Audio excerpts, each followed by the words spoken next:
Welcome to the Theology Research News podcast. Theology Research News provides updates from KU Leuven's Faculty of Theology and Religious Studies to a worldwide academic audience. It features interviews with faculty members, discussions with visiting scholars, and updates about our publications, conferences, and other events. Please visit TRN at theologyresearchnews.com and follow us on Facebook and Twitter. Today we feature a lecture by Ellen von Stichel on the latest encyclical, Fratelli, Tutti.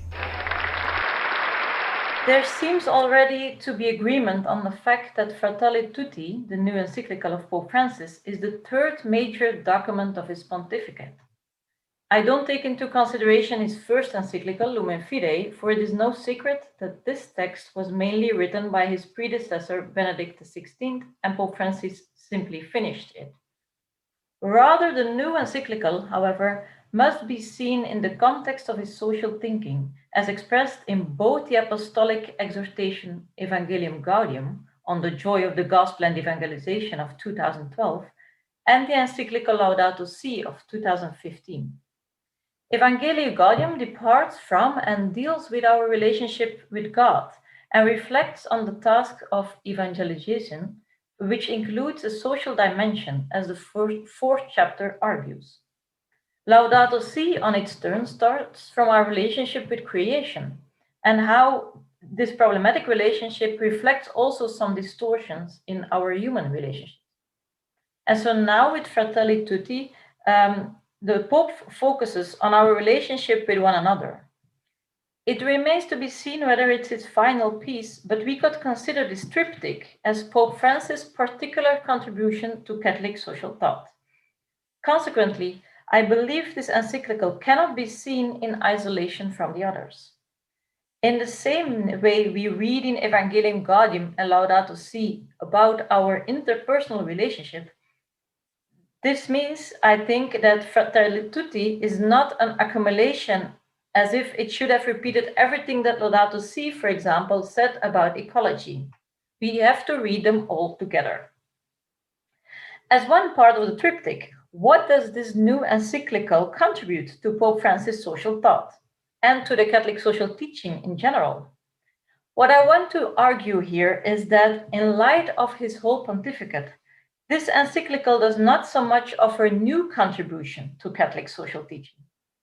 Rather, it is a continuation of the renewal Pope Francis has begun from the start of his pontificate, and as is expressed in the aforementioned documents, as I will try to show. It is a very lengthy encyclical, so a lot can be said about it, but I will focus on arguing this. So the encyclical continues the renewal begun by Pope Francis. This is evident from the sources which inspired him for this encyclical. As a meeting with the Greek Orthodox Patriarch Bartholomew was the source of inspiration of Laudato Si, now for Fratelli Tutti it was the meeting with Grand Imam Ahmad al-Tajib and their common declaration on justice and peace which inspired him. This meeting inspired him formally, hence inspired him to start writing the encyclical. But it also gave him some inspiration on its content, as we can see in the document. In line with Laudato Si, the Pope thus re-emphasizes that Catholic social teaching does not only has its own sources to respond to current situations, the so-called body of social teachings, but that these reflections are also influenced by and nurtured from outside, from sources outside Catholic social thought. In the same vein, it should not be overlooked that he again refers to local bishops' conferences. This implies that he valorizes the contribution of those local communities to enrich Catholic social teaching, rather than the official teaching should merely inspire those local reflections. In other words, there is a reciprocal relationship between the universal official teaching of the magisterium coming from Rome and local reflections. Put differently, not only in his arguments, but also in his method, Pope Francis remains faithful to his focus on dialogue and encounter. As a side note, there is still some work to be done here in order to let women's voices speak in this debate. In his references, nor in his enumeration of the people who inspired him, the Pope mentions women. The criticism because of the title that it concerns Fratelli and not Fratelli e Sorelle, brothers and sisters, is only symptomatic of this and points to a more fundamental problem, but I will leave that aside. In terms of content too, it seems to be more a deepening of his typical renewal than a new contribution in terms of content.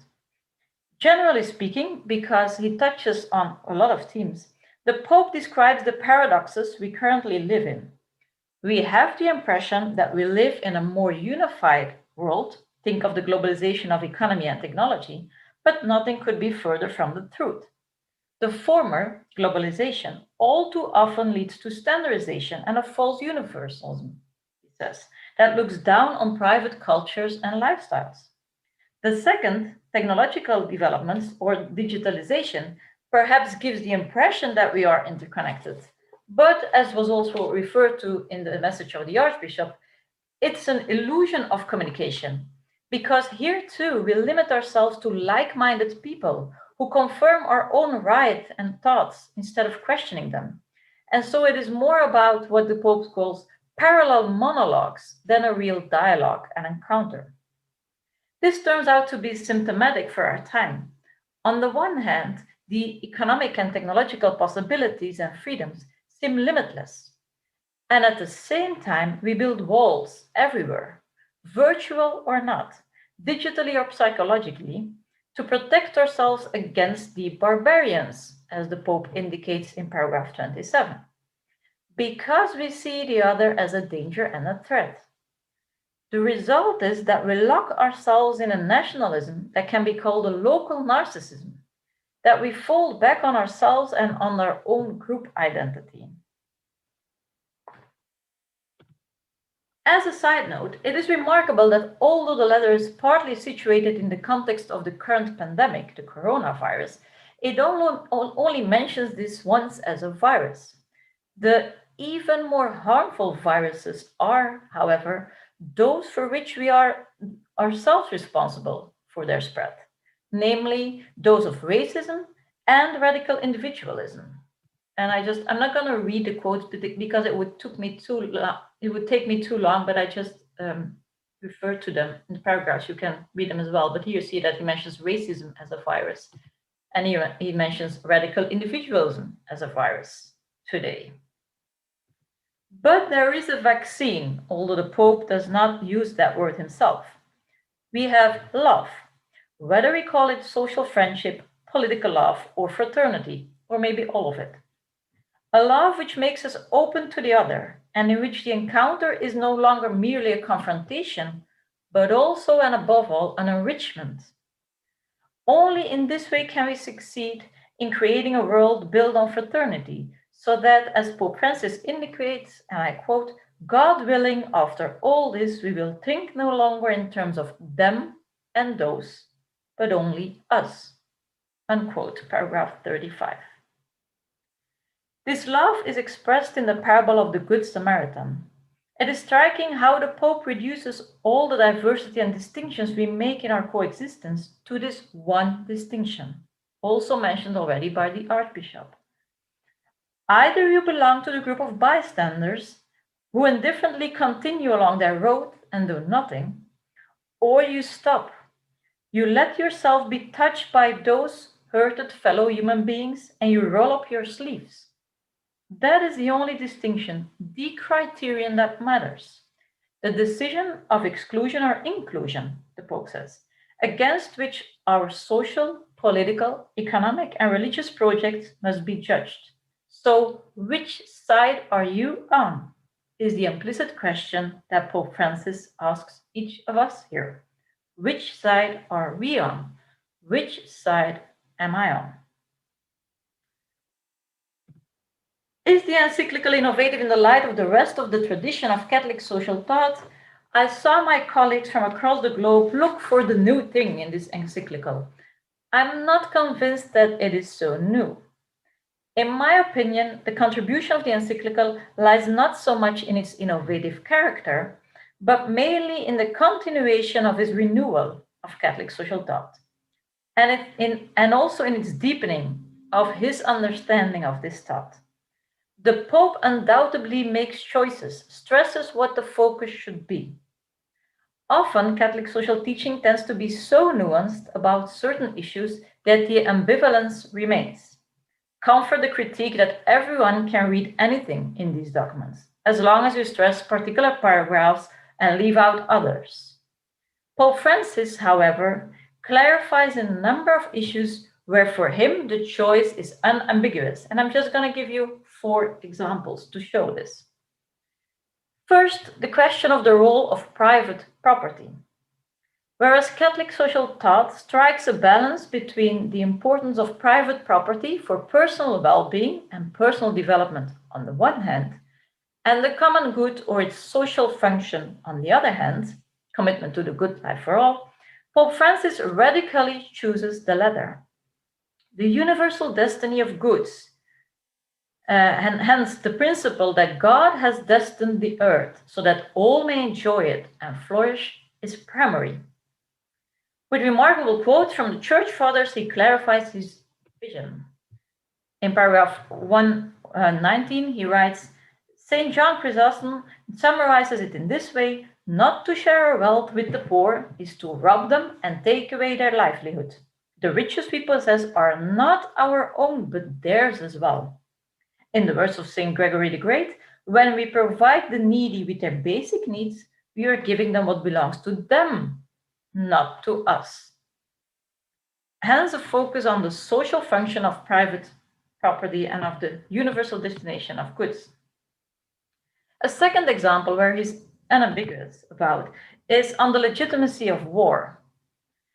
Although Pope Francis does not radically question the legitimacy of the just war theory in general, he does wonder whether currently, considering the harmful and destructive character of nuclear weapons, the situation does still legitimize the reference to just war theory.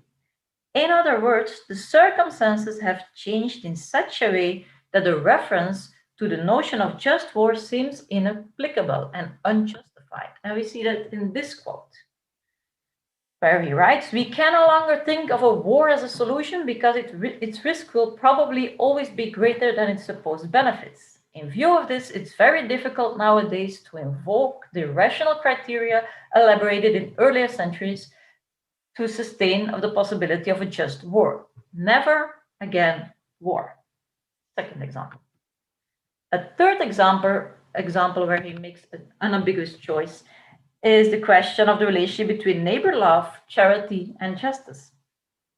While in the 1960s, 1970s, Catholic social teaching was clear that neighbor love serves as a motivation for the commitment to justice, during the pontificate of John Paul II and certainly Pope Benedict XVI, some ambiguity has arisen as to what prevails, charity or justice.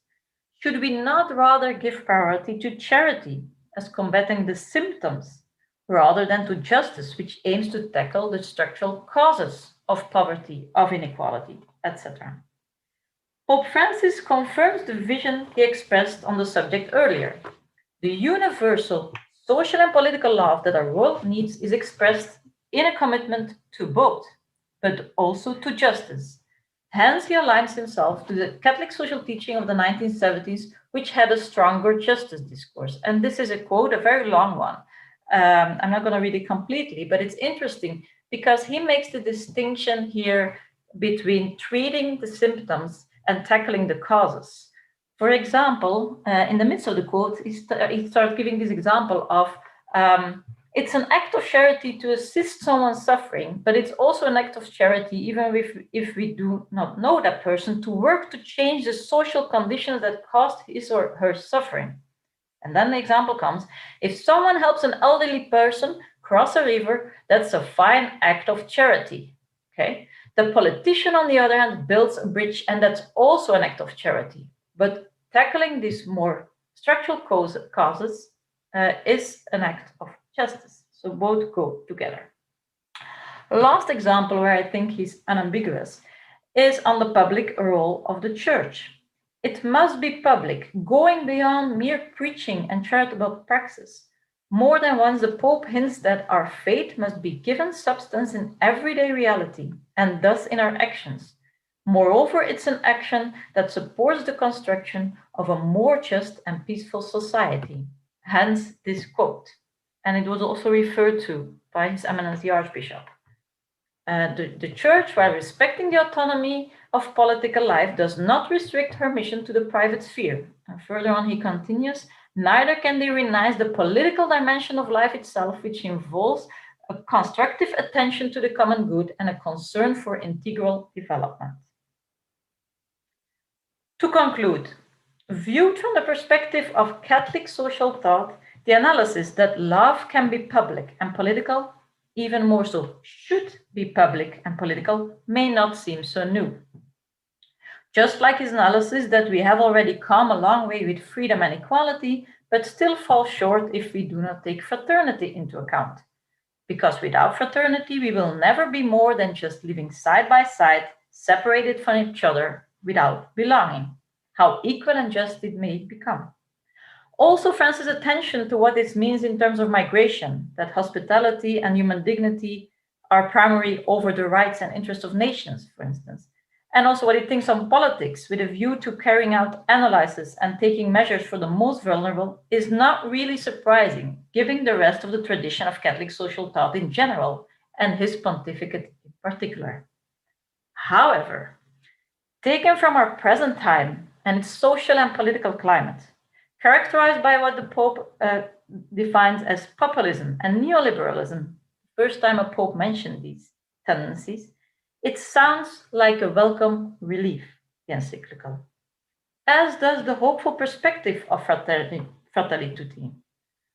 For despite the black cloud over our closed world, the message is ultimately joyful and positive, also typically Franciscan in several meanings of the word. Because we believe in and entrust ourselves to God who works in the world, inside and outside the boundaries of the Church, and in the hearts of people, thus driving them towards good, towards a better future. Thank you.